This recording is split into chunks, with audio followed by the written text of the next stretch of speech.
നീയാ ഇത് ഇതൊക്കെ ഒന്ന് ഇഷ്ടാക്കി കാണിച്ച ഒരു കാര്യം പറഞ്ഞുതരാം.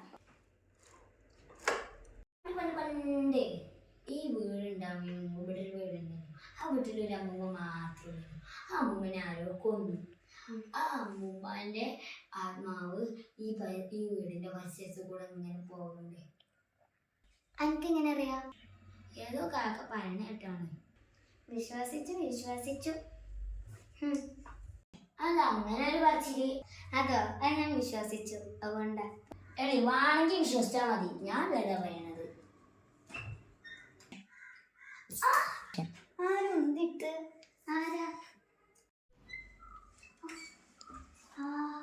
എന്താ പോണോ? അതല്ല, എന്നെ ആരും ഉന്തിട്ടു. സത്യം വരെ സത്യം. സത്യത്തില് കളത്തിലും അല്ല, ഞങ്ങളുടെ അപ്പളേ പറഞ്ഞില്ലേ